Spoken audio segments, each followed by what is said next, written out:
Hello, hello. I'm just getting set up.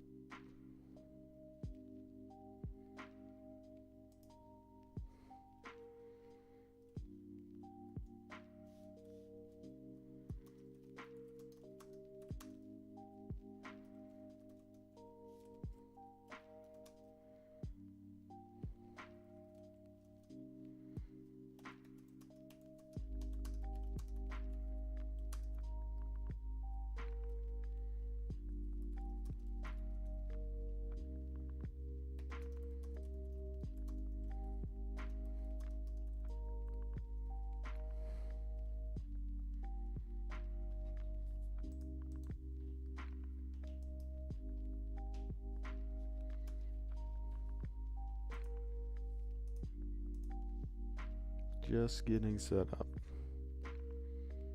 I won't be long, I promise.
I'm almost set up.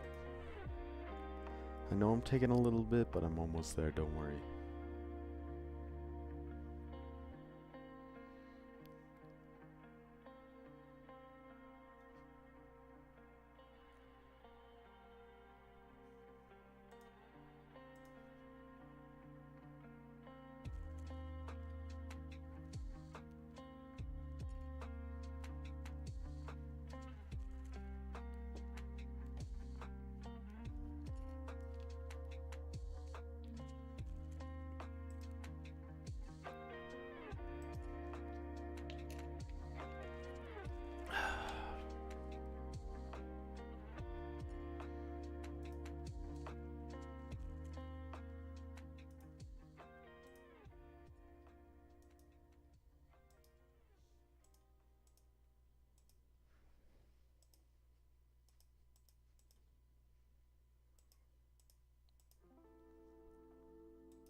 Okay,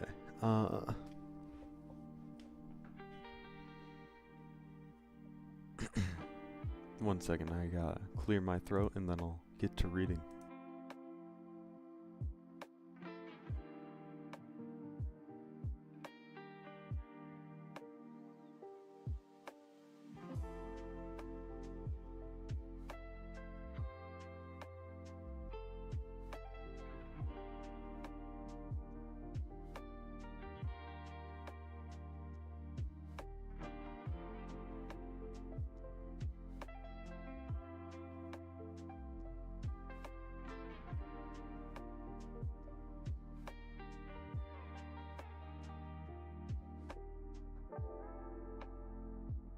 I'm back. Let me take a sip of water and then I'll get to reading.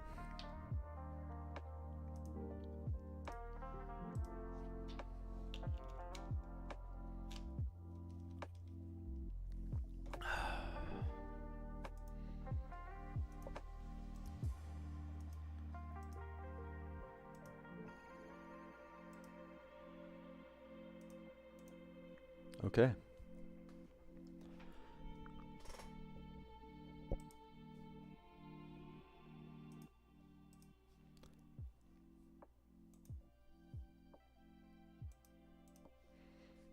Exodus 1. The Israelites in Egypt. These are the names of the sons of Israel, that is Jacob, who moved to Egypt with their father, each with his family: Reuben, Simeon, Levi, Judah, Issachar, Zebulun, Benjamin, Dan, Naphtali, Gad, and Asher. In all, Jacob had 70 descendants in Egypt, including Joseph, who was already there. In time, Joseph and all of his brothers died, ending that entire generation. But their descendants, the Israelites, had many children and grandchildren. In fact, they multiplied so greatly that they became extremely powerful and filled the land. Eventually, a new king came to power in Egypt, who knew nothing about Joseph or what he had done. He said to his people, "Look, the people of Israel now outnumber us and are stronger than us. We must make a plan to keep them from growing even more. If we don't, and if war breaks out, they will join our enemies and fight against us. Then they will escape from the country." So the Egyptians made the Israelites their slaves. They appointed brutal slave drivers over them, hoping to wear them down with crushing labor. They forced them to build the cities of Pithom and Rameses as supply centers for the king. But the more the Egyptians oppressed them, the more the Israelites multiplied and spread, and the more alarmed the Egyptians became. So the Egyptians worked the people of Israel without mercy. They made their lives bitter, forcing them to mix mortar and make bricks and do all their work in the fields. They were ruthless in all their demands. Then Pharaoh, the king of Egypt, gave this order to the Hebrew midwives, Shiphrah and Puah. "When you help the Hebrew women as they give birth, watch as they deliver. If the baby is a boy, kill him. If it is a girl, let her live." But because the midwives feared God, they refused to obey the king's orders. They allowed the boys to live too. So the king of Egypt called for the midwives. "Why have you done this?" he demanded. "Why have you allowed the boys to live?" "The Hebrew women are not like the Egyptian women," the midwives replied. They are more vigorous and have their babies so quickly that we cannot get there in time." So God was good to the midwives, and the Israelites continued to multiply, growing more and more powerful. And because the midwives feared God, he gave them families of their own. Then Pharaoh gave this order to all his people: "Throw every newborn Hebrew boy into the Nile River, but you may let the girls live." Exodus 2. The birth of Moses. About this time, a man and a woman from the tribe of Levi got married. The woman became pregnant and gave birth to a son. She saw that he was a special baby and kept him hidden for 3 months. But when she could no longer hide him, she got a basket made of papyrus reeds, and waterproofed it with tar and pitch. She put the baby in the basket and laid it among the reeds along the bank of the Nile River. The baby's sister then stood at a distance, watching to see what would happen to him. Soon Pharaoh's daughter came down to bathe in the river, and her attendants walked along the river bank. When the princess saw the basket among the reeds, she sent her maid to get it for her. When the princess opened it, she saw the baby. The little boy was crying, and she felt sorry for him. This must be one of the Hebrew children," she said. Then the baby's sister approached the princess. "Should I go and find one of the Hebrew women to nurse the baby for you?" she asked. "Yes, do," the princess replied. So the girl went and called the baby's mother. "Take this baby and nurse him for me," the the princess told the baby's mother. "I will pay you for your help." So the woman took her baby home and nursed him. Later, when the boy was older, his mother brought him back to Pharaoh's daughter, who adopted him as her own son. The princess named him Moses, for she explained, "I lifted him out of the water." Moses escapes to Midian. Many years later, when Moses had grown up, he went out to visit his own people, the Hebrews, and he saw how hard they were forced to work. During his visit, he saw an Egyptian beating one of his fellow Hebrews. After looking in all directions to make sure no one was watching, Moses killed the Egyptian and hid the body in the sand. The next day, when Moses went out to visit his people again, he saw two Hebrew men fighting. "Why are you beating up your friend?" Moses said to the one who had started the fight. The man replied, "Who appointed you to be our prince and judge? Are you going to kill me as you killed that Egyptian yesterday?" Then Moses was afraid, thinking, "Everyone knows what I did." And sure enough, Pharaoh heard what had happened, and he tried to kill Moses. But Moses fled from Pharaoh and went to live in the land of Midian. When Moses arrived in Midian, he sat down beside a well. Now the priest of Midian had 7 daughters who came as usual to draw water and fill the water troughs for their father's flocks. But some other shepherds came and chased them away. So Moses jumped up and rescued the girls from the shepherds. Then he drew water for their flocks. When the girls returned to Reuel, their father, he asked, "Why are you back so soon today?" "An Egyptian rescued us from the shepherds," they answered, "and then he drew water for us and watered our flocks." "Then where is he?" their father asked. "Why did you leave him there? Invite him to come and eat with us." Moses accepted the invitation, and he settled there with him. In time, Reuel gave Moses his daughter Zipporah to be his wife. Later, she gave birth to a son, and Moses named him Gershom, for he explained, "I have been a foreigner in a foreign land." Years passed, and the king of Egypt died, but the Israelites continued to groan under their burden of slavery. They cried out for help, and their cry rose up to God. God hearing their groaning, and God heard their groaning, and he remembered his covenant promise to Abraham, Isaac, and Jacob. He looked down on the people of Israel and knew it was time to act. Quick water, and then I'll check all the chats.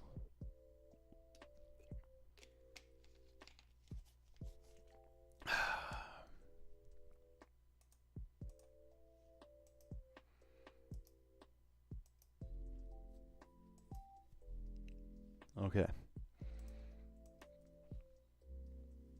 Exodus 3, Moses and the burning bush. One day Moses was tending the flock of his father-in-law, Jethro, the priest of Midian. He led the flock far into the wilderness and came to Sinai, the mountain of God. There the angel of the Lord appeared to him in a blazing fire from the middle of a bush. Moses stared in amazement. Though the bush was engulfed in flames, it didn't burn up. "This is amazing," Moses said to himself. "Why isn't the bush burning up?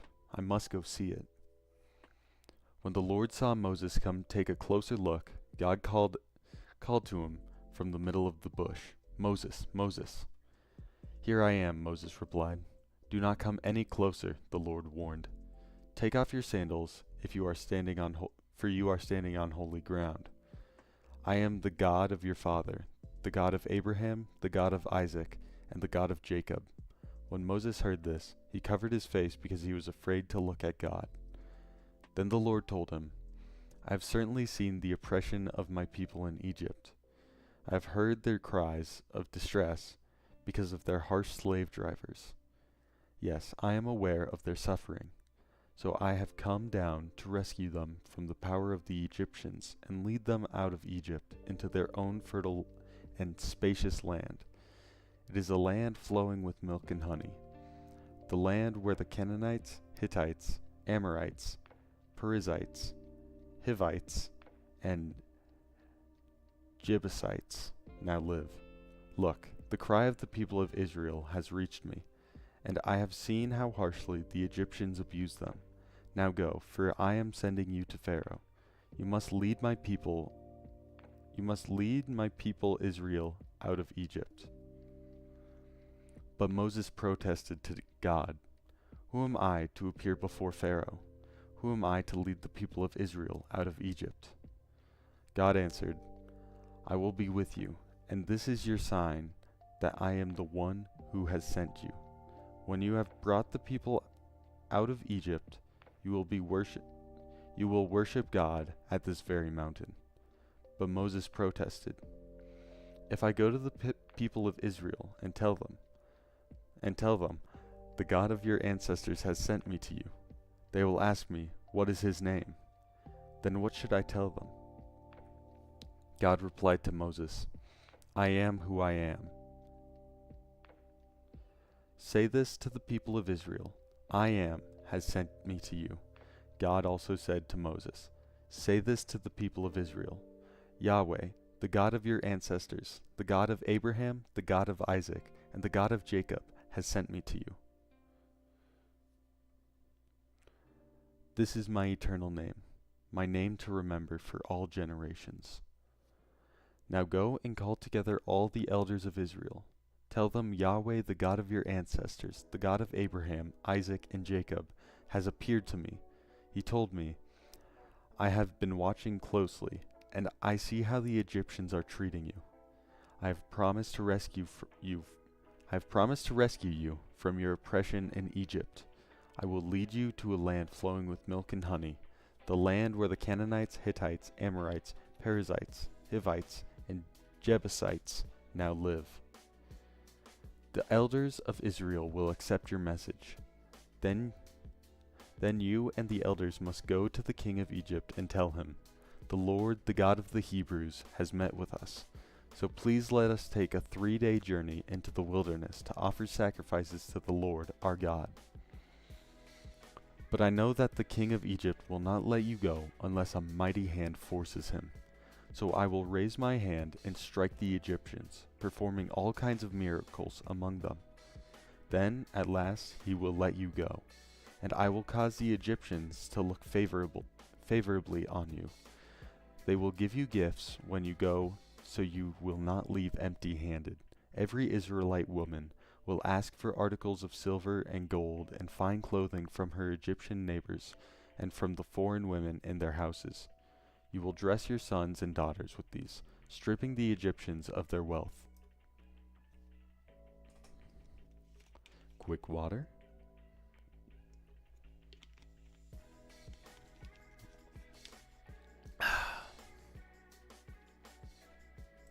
Let me check all the chats.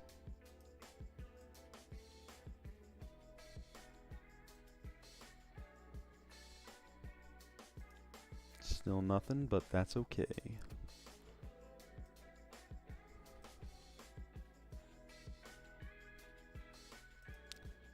We continue on. Exodus 4. Signs of the Lord's power. But Moses protested again. "What if they won't believe me or listen to me?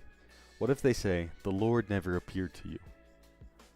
Then the Lord asked him, What is that in your hand?" "A shepherd's staff," Moses replied. "Throw it on the ground," the Lord told him. So Moses threw down the staff, and it turned into a snake. Moses jumped back. Then the Lord told him, "Reach out and grab its tail." So Moses reached out and grabbed it, and it turned back into a shepherd's staff in his hand. "Perform this sign," the Lord told him. "Then they will believe that the Lord, the God of their ancestors, the God of Abraham, the God of Isaac, and the God of Jacob, really has appeared to you." Then the Lord said to Moses, "Now put your hand inside your cloak." So Moses put his hand inside his cloak, and when he took it out again, his hand was white as snow, with a severe skin disease. "Now put your hand back into your cloak," the Lord said. So Moses put his hand back in, and when he took it out again, it was as healthy as the rest of his body. The Lord said to Moses, "If they do not believe you, and are not convinced by the first miraculous sign, they will be convinced by the second.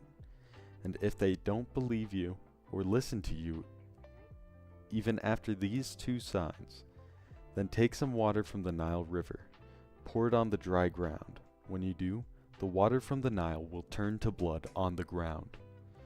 But Moses pleaded with the Lord, "O Lord, I'm not very good with words. I never have been, and I'm not now.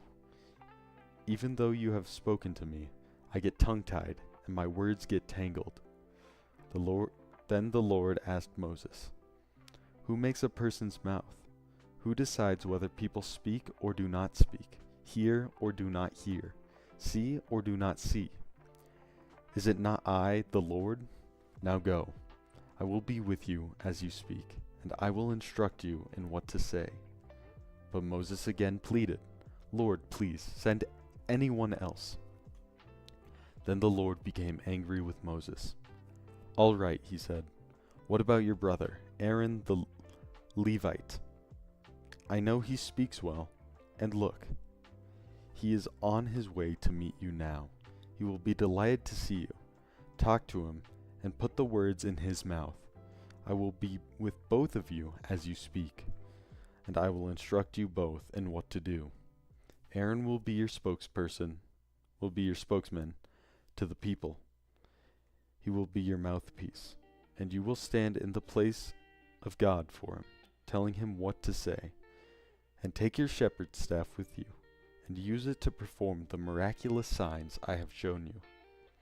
Moses returns to Egypt. So Moses went back home to Jethro, his father-in-law. "Please let me return to my relatives in Egypt," Moses said. "I don't even know if they are still alive."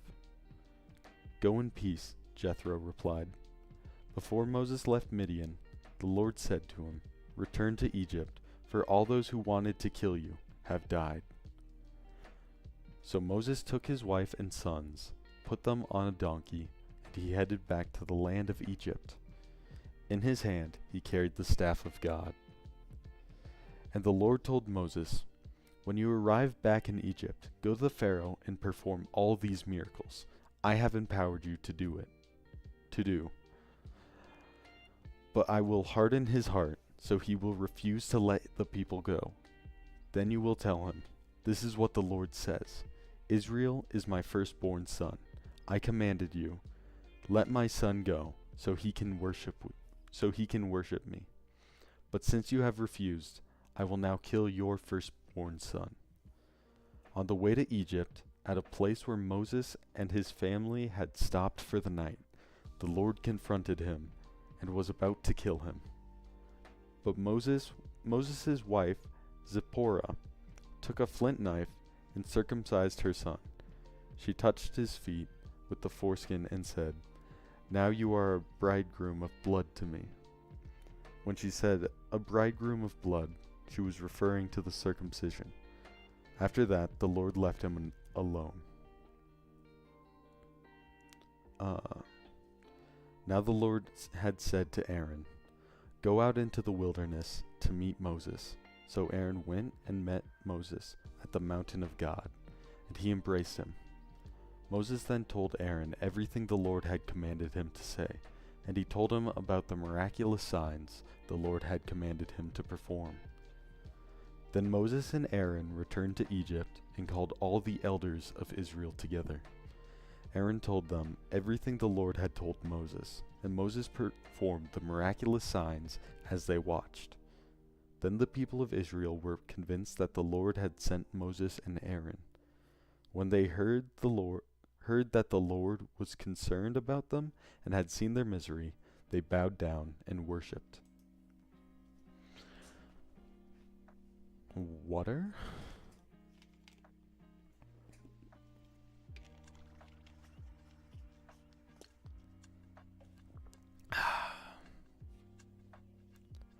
Let me check all the chats. Nothing, and nothing. So I continue. Exodus 5. Moses and Aaron speak to Pharaoh. After this presentation to Israel's leader, Moses and Aaron went and spoke to Pharaoh. Then they told him, "This is what the Lord, the God of Israel, says. Let my people go, so they may hold a festival in my honor in the wilderness." "Is that so?" retorted Pharaoh. "And who is the Lord? Why should I listen to him and let Israel go? I don't know the Lord, and I will not let Israel go." But Aaron and Moses persisted. "The God of the Hebrews has met with us," they declared. "So let us take a 3-day journey into the wilderness, so we can offer sacrifices to the Lord our God. If we don't, he will kill us with a plague or with the sword." Pharaoh replied, "Moses and Aaron, why are you distracting the people from their tasks? Get back to work. Look, look, there are many of your people in the land, and you are stopping them from their work, making bricks without straw." That same day, Pharaoh sent this order to the Egyptian slave drivers and the Israelite foremen: "Do not supply any more straw for making bricks. Make the people get it themselves, but still require them to make the same number of bricks as before. Don't reduce the quota. They are lazy. That's why they are crying out, 'Let us go and offer sacrifices to our God.' Load them down with more work. Make them sweat. That will teach them to listen to lies." So the slave drivers and foremen went out and told the people, "This is what Pharaoh says. I will not provide any more straw for you. Go and get it yourselves. Find it wherever you can, but you must produce just as many bricks as before." So the people scattered throughout the land of Egypt in search of stubble to use as straws. Meanwhile, the Egyptian slave drivers continued to push hard. "Meet your daily quota of bricks, just as you did when we provided you with straw," they demanded. Then they whipped the Israelite foremen they had put in charge of the work crews. "Why haven't you met your quotas either yesterday or today?" they demanded. So the Israelite foreman went to Pharaoh and pleaded with him. "Please don't treat your servants like this," they begged. "We are given no straw, but the slave drivers still demand make bricks. We are being beaten, but it isn't our fault. Your own people are to blame."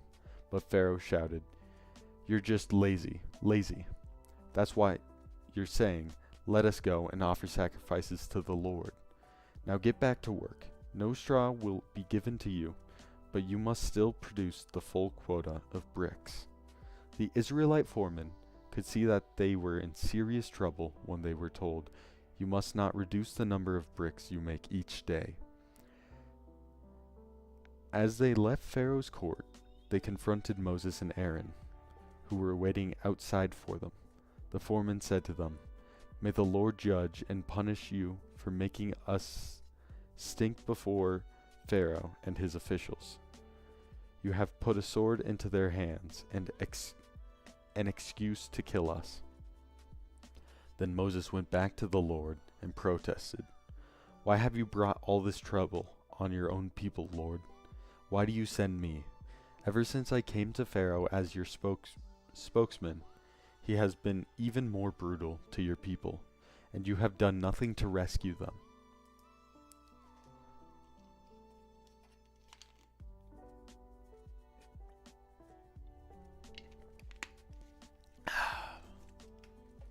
Water's good. You all should drink more of it.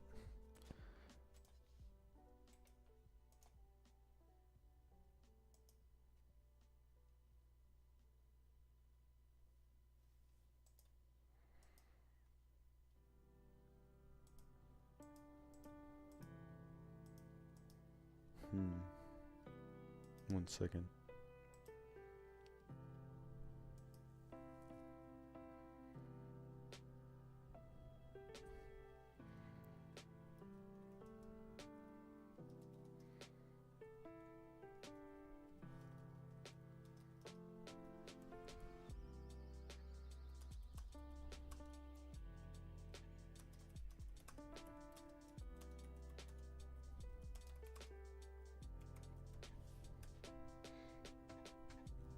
Okay, so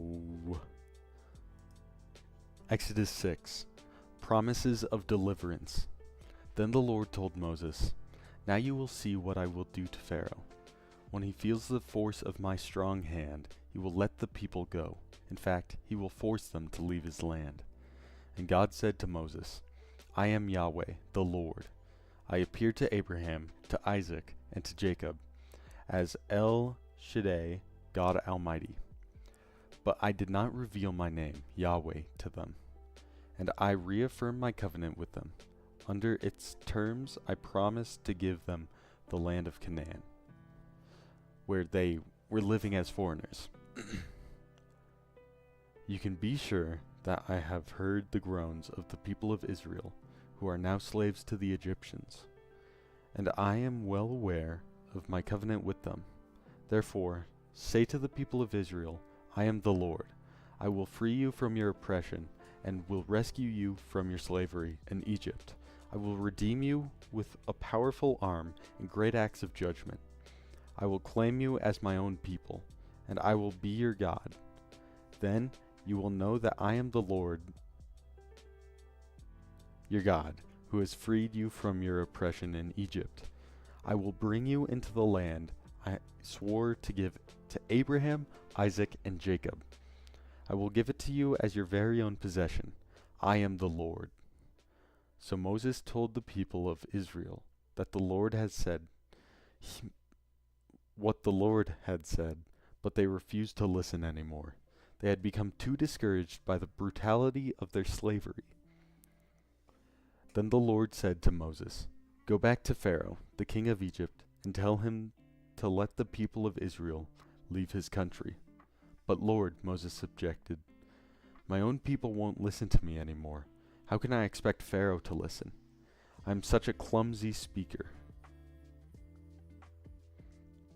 But the Lord spoke to Moses and Aaron, and gave them orders for the Israelites and for Pharaoh, the king of Egypt. The Lord commanded Moses and Aaron to lead the people of Israel out of Egypt. The ancestors of Moses and Aaron. These are the ancestors of some of the clans of Israel. And in case this is the first time you're watching me, I really struggle with pronouncing the names, so just a heads up. The sons of Reuben, Israel's oldest son, were Hanok, Palu, Hezron, and Carmi. Their descendants became the clans of Reuben. The sons of Simeon were Jemuel, Jamin, Ohad, Jachin, Zohar, and Shaul. Shaul's mother was a Canaanite woman. Their descendants became the clans of Simeon. These are the descendants of Levi, as listed in their family records. The sons of Levi were Gershon, Kohath, and Merari. Levi lived to be 137 years old. The descendants of Gershon included Libni and Shimei, each of whom became the ancestor of a clan. The descendants of Kohath included Amram, Izhar, Hebron, and Uzziel. Kohath lived to be 133 years old. The descendants of Merari included Mali and Mushi. These are the clans of the Levites, as listed in the family records. Amram married his father's sister, Jochebed, and she gave birth to his sons, Aaron and Moses. Amram lived to be 137 years old. The sons of Izhar were Korah, Nepheg, and Zikri. The sons of Uzziel were Mishael, Elzaphan, and Sithri. Aaron married Elisheba, the daughter of Aminadab, and sister of Nahshon, and she gave birth to his sons, Nadab, Abihu, Eleazar, and Ithamar. The sons of Korah were Asir, Elkanah, and Abiasaph. Their descendants became the clans of Korah. Eleazar, son of Aaron, married one of the daughters of Putiel, and she gave birth to his son, Phinehas. These are the ancestors of the Levite families, listing according to their clans. The Aaron and Moses named in the list are the same ones to whom the Lord said, "Lead the people of Israel out of the land of Egypt like an army." It was Moses and Aaron who spoke to Pharaoh, the king of Egypt, about leading the people of Israel out of Egypt. When the Lord spoke to Moses in the land of Egypt, he said to him, "I am the Lord. Tell Pharaoh, the king of Egypt, everything I'm telling you." But Moses argued with the Lord, saying, "I can't do that. I'm such a clumsy speaker. Why should Pharaoh listen to me?" Wow, these are short chapters. I might read more than just the usual 10.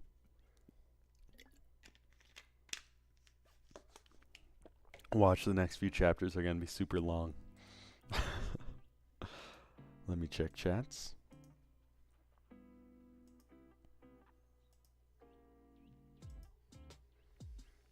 No chats, but that's okay. Exodus 7. Aaron's staff becomes a serpent. Then the Lord said to Moses, "Pay close attention to this. I will make you seem like God to Pharaoh, and your brother Aaron will be your prophet. Tell Aaron everything I command you, and Aaron must command Pharaoh to let the people of Israel leave his country. But I will make Pharaoh's heart stubborn, so I can multiply my miraculous signs and wonders in the land of Egypt.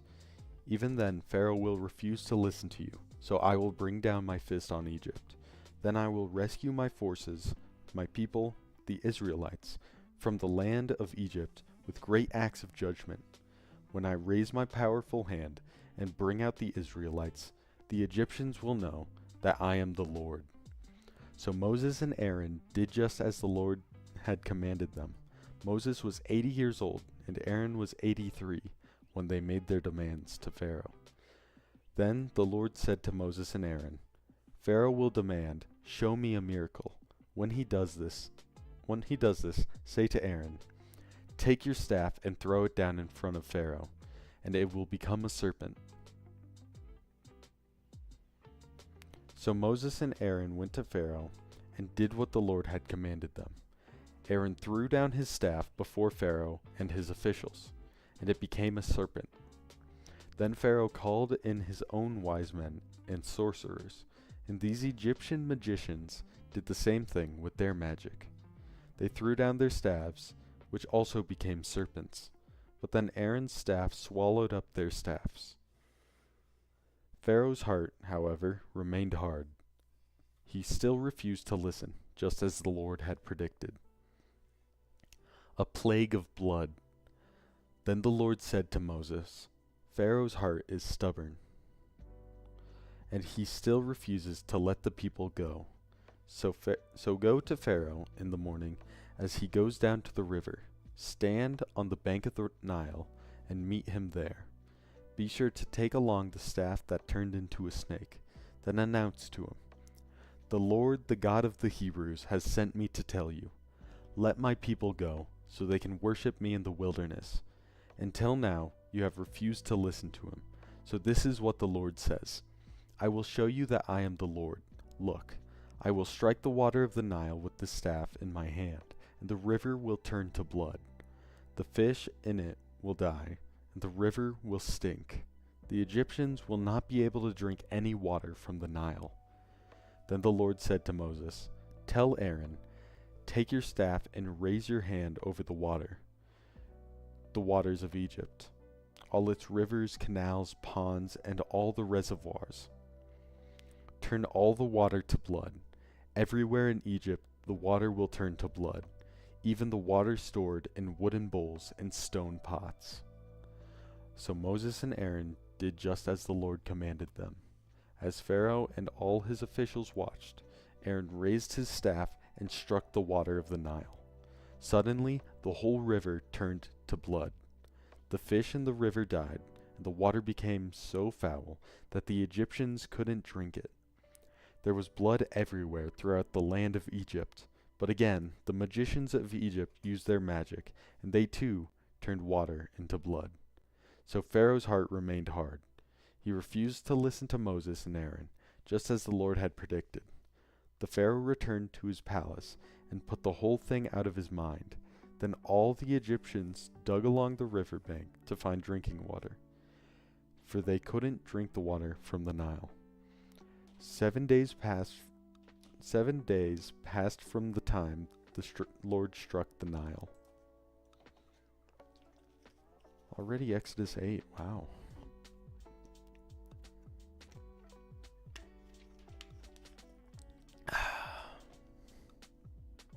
Checking chats.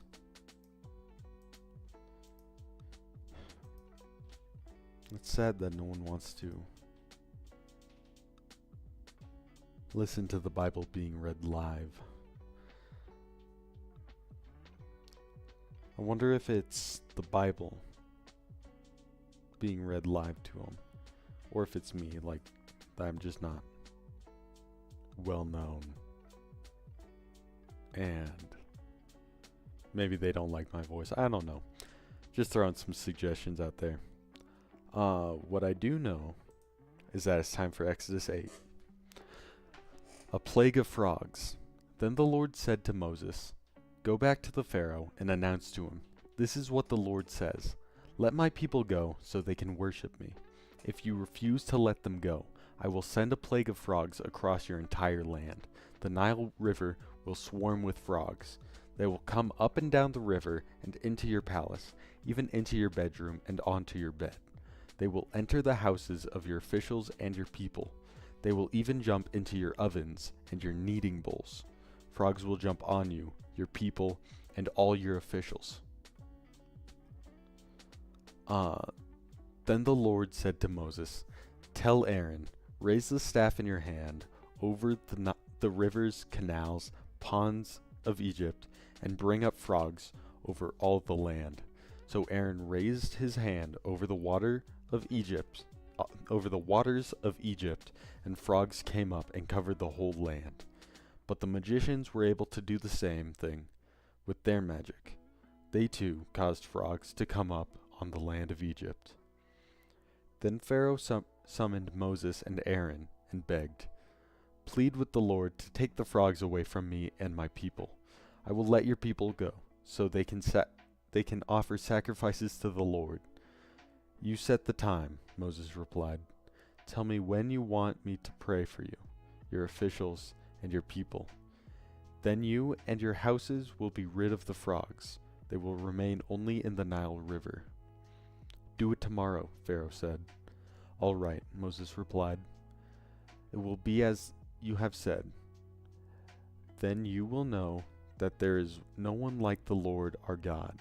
The frogs will leave you and your houses, your officials, and your people. They will remain only in the Nile River." So Moses and Aaron left Pharaoh's palace, and Moses cried out to the Lord about the frogs he had inflicted on Pharaoh. And the Lord did just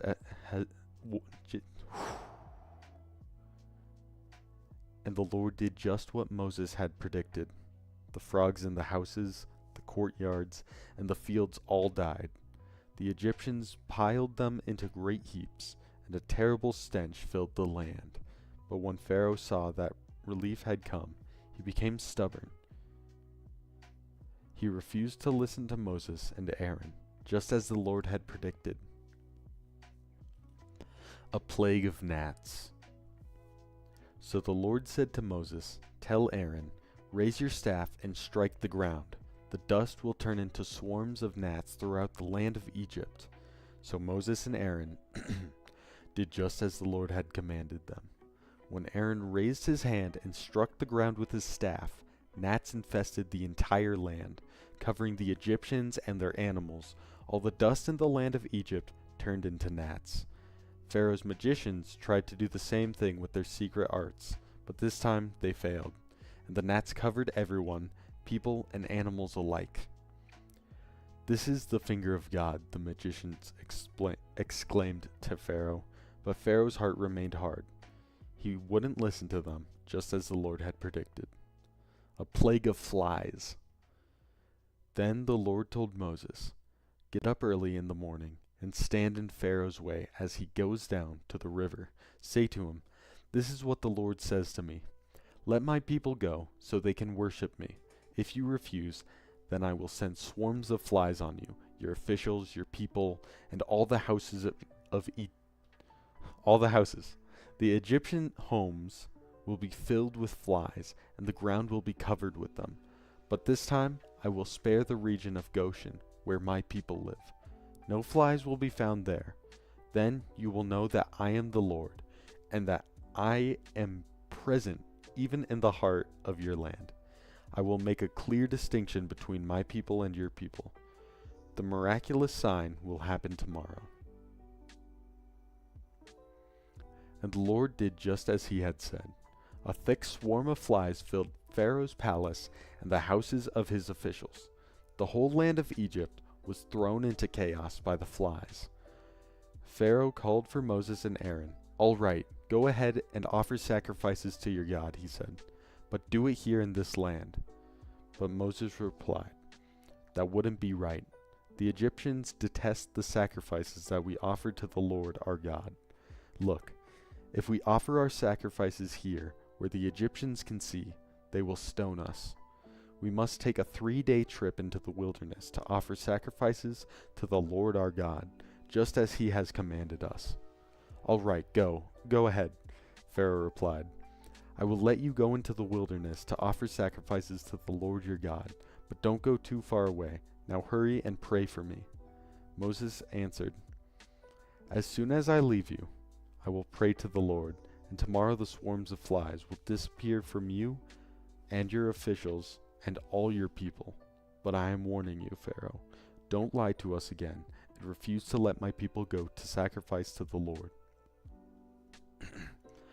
So Moses left Pharaoh's palace and pleaded with the Lord to remove all the flies. The Lord did as Moses asked, and caused the swarms of flies to disappear from Pharaoh, his officials, and his people. Not a single fly remained. But Pharaoh again became stubborn and refused to let the people go. Again, flying through these chapters like crazy.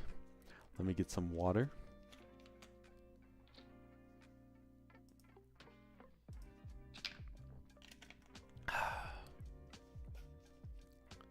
Let me check the chats, make sure I'm not missing any questions or clarifications. Seems like there's nothing right now, but that's okay. We move on to Exodus 9. Exodus 9. A plague against livestock. "Go back to Pharaoh," the Lord commanded Moses. "Tell him, 'This is what the Lord, the God of the Hebrews, say. Let my people go, so they can worship me. If you continue to hold them and refuse to let them go, the hand of the Lord will strike all your livestock, your horses, donkeys, camels, cattle, sheep, and goats, with a deadly plague. But the Lord will again make a distinction between the livestock of the Israelites and that of the Egyptians. Not a single one of Israel's animals will die. The Lord has already set the time for the plague to begin. He has declared that he will strike the land tomorrow." And the Lord did just as he had said. The next morning, all the livestock of Egyptians died, but the Israelites didn't lose a single animal. Pharaoh sent his officials to investigate, and they discovered that the Israelites had not lost a single animal. But even so, the Pharaoh's heart remained stubborn, and he still refused to let the people go. A plague of festering boils. But the Lord said to Moses and Aaron, "Take handfuls of soot from a brick kiln and have Moses toss it into the air while Pharaoh watches. The ashes will spread like fine dust over the whole land of Egypt, causing festering boils to break out on people and animals throughout the land." So they took soot from a brick kiln and went and stood before Pharaoh. As Pharaoh watched, Moses threw the soot into the air, and boils broke out on the people and animals alike. Even the magicians were unable to stand before Moses, because the boils had broken out on them and all the Egyptians. But the Lord hardened Pharaoh's heart, and just as the Lord had predicted to Moses, Pharaoh refused to listen. A plague of hail. Then the Lord said to Moses, "Get up early in the morning and stand before Pharaoh. Tell him, 'This is what the Lord, the God of the Hebrews, says. Let my people go, so they can worship me. If you don't, I will spread more plagues on you, and your officials and your people. Then you will know that there is no one like me in the earth.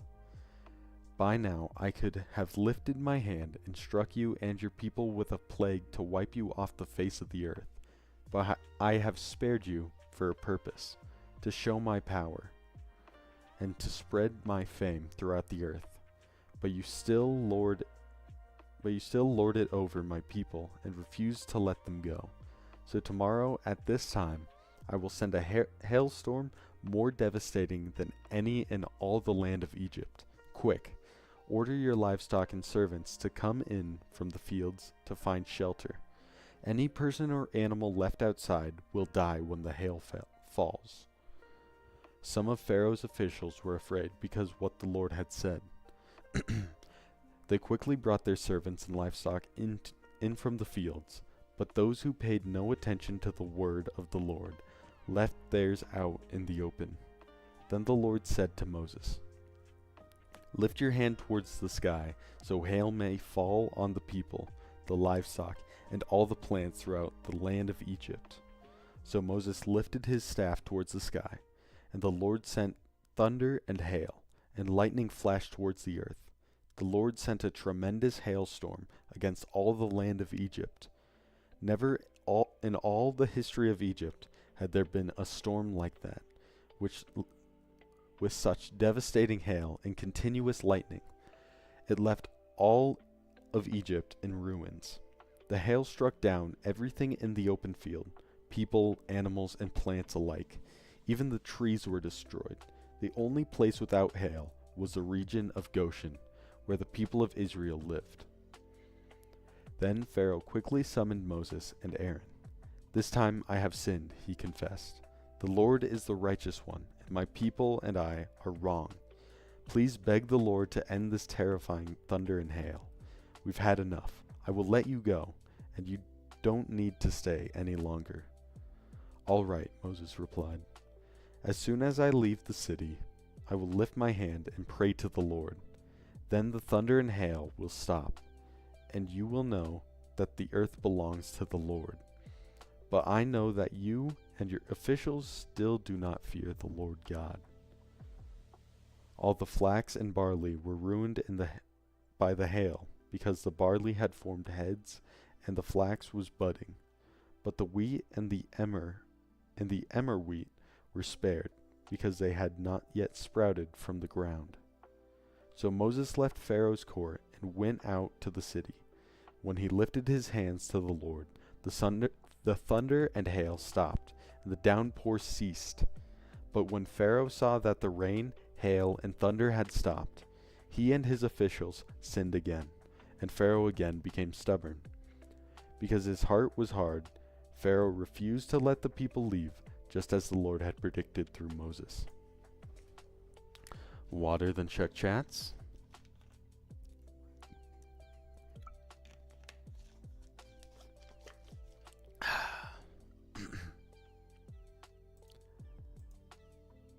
Nothing, nothing, and nothing. Dang. We continue. Exodus 10, a plague of locusts. Then the Lord said to Moses, "Return to Pharaoh and make your demands again. I have made him and his officials stubborn, so I can display my miraculous signs among them. I've also done it so you can tell your children and grandchildren about how I made a mockery of the Egyptians and about the signs I had displayed among them. And so you will know that I am the Lord." So Moses and Aaron went to the Pharaoh and said, This is what the Lord, the God of the Hebrews, says. How long will you refuse to submit to me? Let my people go, so they can worship me. If you refuse, watch out, for tomorrow I will bring a swarm of locusts on your country. They will cover the land so that you won't be able to see the ground. They will devour what little is left of your crops after the hailstorm, including all the trees growing in the fields. They will overrun your palaces and the homes of your officials and all the houses in Egypt. Never in the history of Egypt have your ancestors seen a plague like this one. And with that, Moses turned and left Pharaoh. Pharaoh's officials now came to Pharaoh and appealed to him. How long will you let this man hold us hostage? Let the man go to worship the Lord their God. Don't you realize that Egypt lies in ruins? So Moses and Aaron were brought back to Pharaoh. All right, he told them. Go and worship the Lord your God.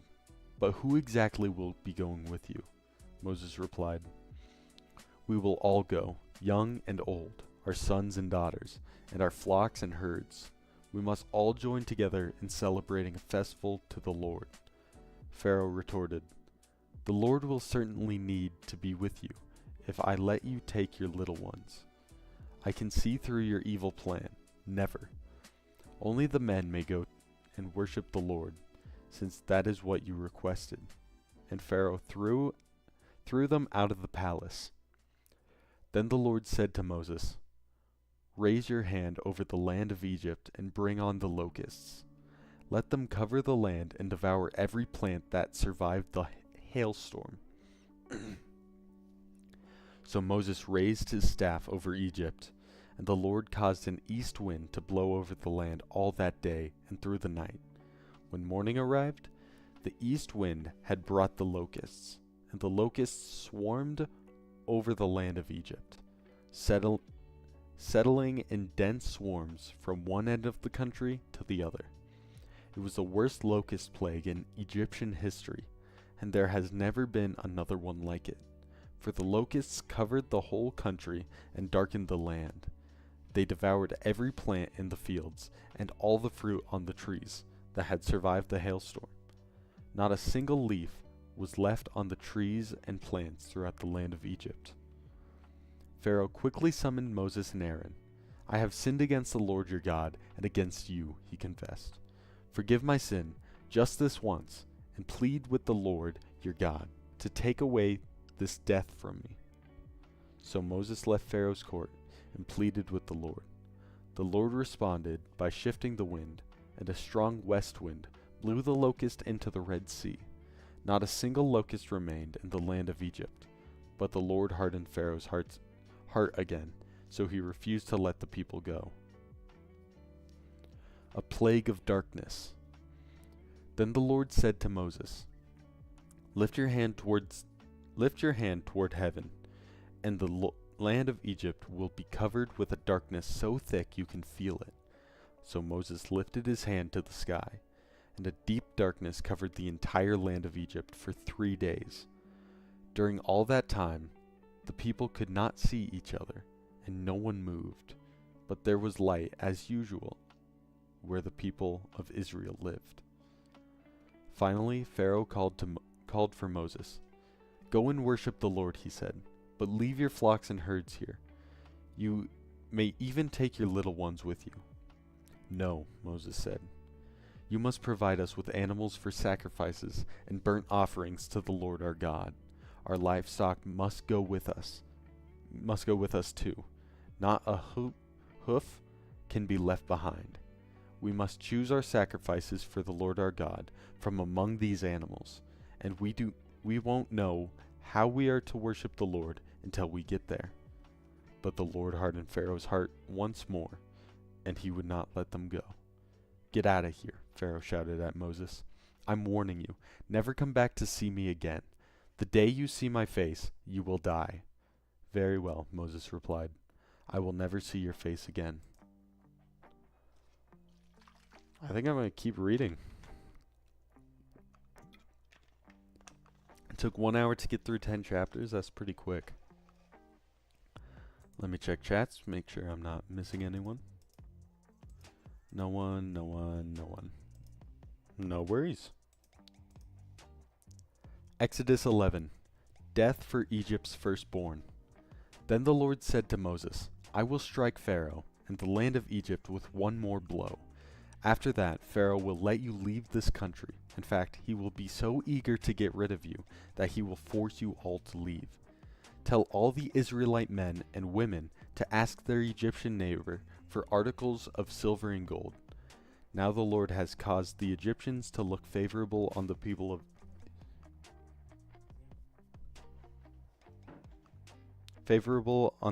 Israel, and Moses was considered a very great man in the land of Egypt, respected by Pharaoh's officials and the Egyptian people alike.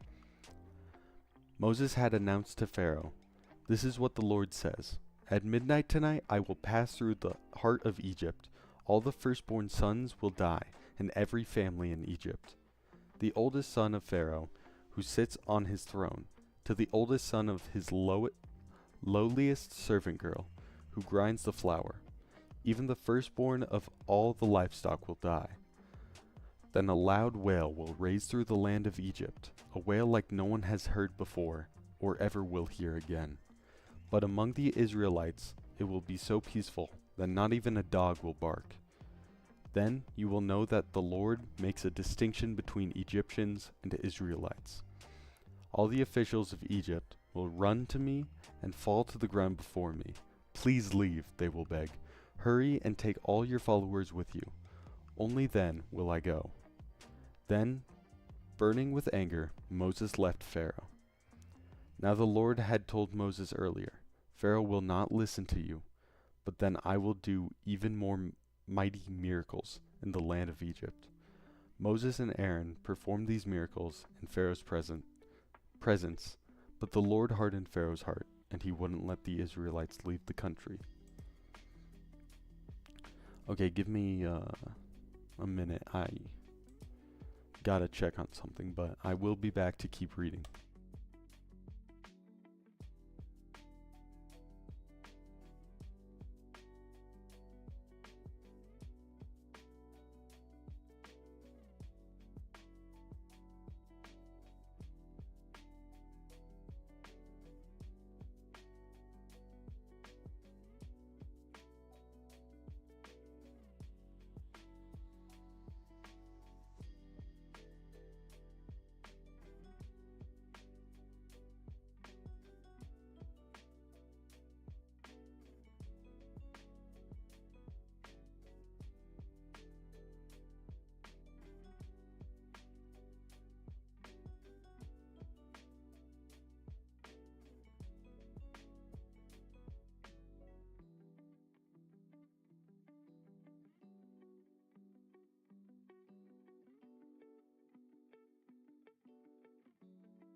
I am back.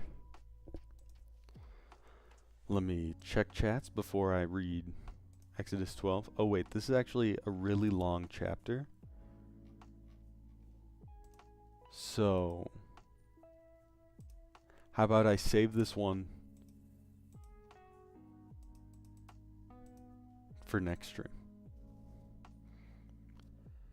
Because it's getting kind of late for me, and I don't know how long this chapter will take, but yeah, I'll be back hopefully tomorrow. Problem is I have early classes on Friday. Wait, do I? Or is it canceled? It depends if my class is canceled. If it is canceled, 100%, I'll stream again, and yeah, I'll be back in less than 24 hours. Thank you to everyone who may or may not be watching. I don't know if there's anyone currently here, but yeah, thanks for letting me preach in my own way. I'm reading the Bible so I can learn, but also streaming it so you guys can learn. Yeah, so don't know what else to say, so